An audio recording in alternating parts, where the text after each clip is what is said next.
Welcome back to Shalini's tasty kitchen. ഞാൻ ചെയ്യുന്നത് നല്ലൊരു ഓമയ്ക്കത്തോരനാണ്. നന്നായിട്ട് മൂത്ത ഒരു ചെറിയ ഓമയ്ക്കയാണ് ഞാൻ എടുത്തിട്ടുള്ളത്. അതൊന്ന് ചെറുതായിട്ട് അരിഞ്ഞെടുക്കുക. അരിഞ്ഞെടുത്തതിന് ശേഷം 1.25 കപ്പ് അളവുണ്ടത്.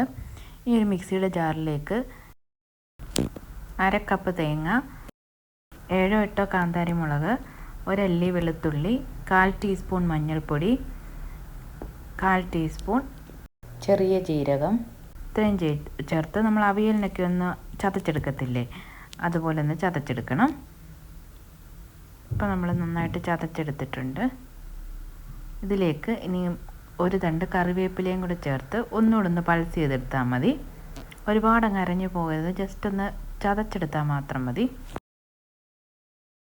ഇപ്പോൾ നമ്മൾ അരിഞ്ഞു വെച്ച ഓമയ്ക്കായും അതുപോലെ റെഡിയാക്കി വെച്ചിട്ടുള്ള അരപ്പും എല്ലാം ഒരു ചട്ടിയിലേക്ക് ഇട്ട് കൊടുത്തിട്ടുണ്ട്. അതിലേക്ക് ആവശ്യത്തിനുള്ള ഉപ്പും കൂടെ ചേർത്ത് ഒരു തവി വെച്ച് നന്നായിട്ടൊന്ന് ഇളക്കി യോജിപ്പിക്കുക. കൈവച്ച് ഇളക്കി യോജിപ്പിച്ചാലും മതി. ഇതിപ്പോൾ നന്നായിട്ട് യോജിപ്പിച്ചതിന് ശേഷം ആ മിക്സിയുടെ ജാറിലേക്ക് തന്നെ ഒരു 2 ടേബിൾ സ്പൂൺ അളവിൽ വെള്ളം ഒഴിച്ച് കൊടുത്തിട്ടുണ്ട്. ഇനി അതും കൂടെ ഒന്ന് ചേർത്ത് കൊടുക്കാം. ഇനി നമുക്ക് സ്റ്റൗ ഒന്ന് കത്തിച്ച് കൊടുക്കാം. സ്റ്റൗ എപ്പോഴും പച്ചക്കറി വേവിക്കുമ്പം ഒരു മീഡിയം ടു ഹൈ ഫ്ലെയിമിൽ വേവിക്കണം, ഇല്ലെങ്കിൽ വാടിപ്പോകാനായിട്ട് ചാൻസ് ഉണ്ട്. ഓമയ്ക്ക ആദ്യത്തെ 2 മിനിറ്റ് ഞാനൊരു ഹൈ ഫ്ലെയിമിലും പിന്നീടത് മീഡിയം ഫ്ലെയിമിലുമാണ് കുക്ക് ചെയ്യുന്നത്.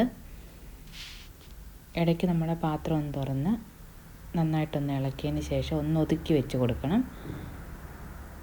പല ഓമയ്ക്കകളുടെയും വേവ് വ്യത്യസ്തമായിരിക്കും, അതുകൊണ്ടാണ് ഇടയ്ക്കൊന്ന് ഇളക്കി കൊടുക്കണമെന്ന് പറയുന്നത്. അല്ലെങ്കിൽ ചിലപ്പം വെന്ത് പോകാനായിട്ട് ചാൻസ് ഉണ്ട്. ഏകദേശം ഒരു 10 മിനിറ്റാണ് നമുക്കിത് കുക്ക് ചെയ്യാനായിട്ട് വേണ്ടി വന്നത്.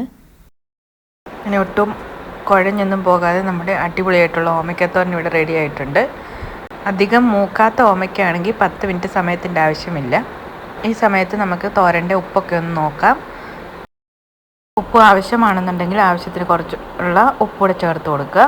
അതിന് ശേഷം 1 മിനിറ്റെങ്കിലും നന്നായിട്ട് സ്റ്റൗവിൽ വെച്ചൊന്ന് ഇളക്കി കൊടുക്കണം. അതിന് ശേഷം മാത്രമേ ചട്ടി അടുപ്പത്തിൽ നിന്ന് മാറ്റാവുള്ളൂ. ഇനി ഇതിലേക്ക് കടുക് പൊട്ടിക്കാനായിട്ട് 1 ടേബിൾ സ്പൂൺ എണ്ണ ഒഴിച്ച് കൊടുക്കുക. എണ്ണ നന്നായി ചൂടായതിന് ശേഷം കടുക് ഇട്ട് കൊടുക്കുക. കടുക് നന്നായിട്ട് പൊട്ടി വന്നതിന് ശേഷം അതിലേക്ക് 1 ടേബിൾ സ്പൂൺ അളവിൽ മട്ടയരി നന്നായിട്ട് കഴുകി വെള്ളമൊക്കെ കളഞ്ഞതാണ് ഇട്ട് കൊടുക്കുക. അതിന് ശേഷം അരി ഒന്ന് മൂത്ത് വരാനായിട്ട് വെയിറ്റ് ചെയ്യാം.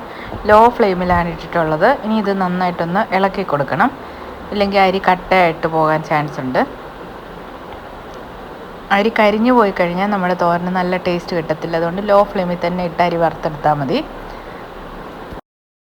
അരി മൂത്ത് വന്ന് കഴിയുമ്പം അതിലേക്ക് 2-3 ചെറിയ ഉള്ളി അരിഞ്ഞത്, 1 തണ്ട് കറിവേപ്പില, 2 വറ്റൽമുളക് ഇത്രയും ഇട്ട് അതും കൂടെ ഒന്ന് മൂപ്പിച്ചെടുക്കണം. നന്നായിട്ട് മൂത്തതിന് ശേഷം ഓമയ്ക്കത്തോരൻ കുറേശ്ശെ ഇട്ട് കൊടുക്കുക.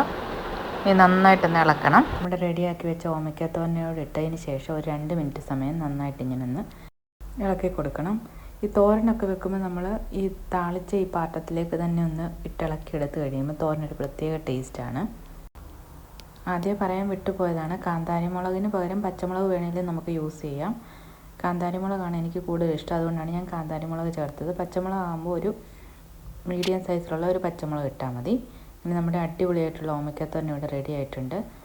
എല്ലാവരും ട്രൈ ചെയ്ത് നോക്കണം. Thank you for watching.